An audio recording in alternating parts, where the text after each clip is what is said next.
नित्य सत्यमित हरिपाठ जासी, कडिकाळ त्याशी न पाहे दृष्टी। रामकृष्ण उच्चार अनंतराशी तप, पापाचे कडप पडती पुढे। हरी हरी हरी मंत्र हा शिवाचा, म्हणती जे वाचे तया मोक्ष।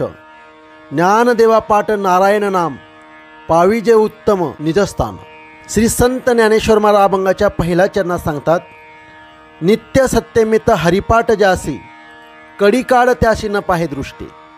जो दररोज थोडासा पण खऱ्या श्रद्धेनं हरिनामाचा जप करतो, त्यास कलीतील पाप लागत नाही। किंबहुना काल म्हणजे यमराजसुद्धा त्याच्याकडे यमसदनास नेण्याच्या दृष्टीनं पाहू शकत नाही। श्री संत ज्ञानेश्वर महाराज अभंगाच्या दुसऱ्या चरणात सांगतात, रामकृष्ण उच्चार अनंतरासी तप, पापाचे कडप पडती पुढे।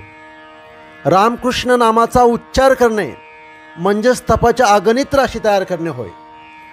असे तप जो करतो त्याच्या पापाचे समूह नामाचा उच्चार केल्याबरोबर पडून जातात, म्हणजे नाहीसे होतात।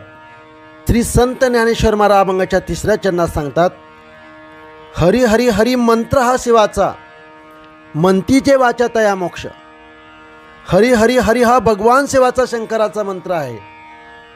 भगवंताचे अनंत नामे आहेत, म्हणून नाम या दृष्टीने हरी व राम एकच आहे।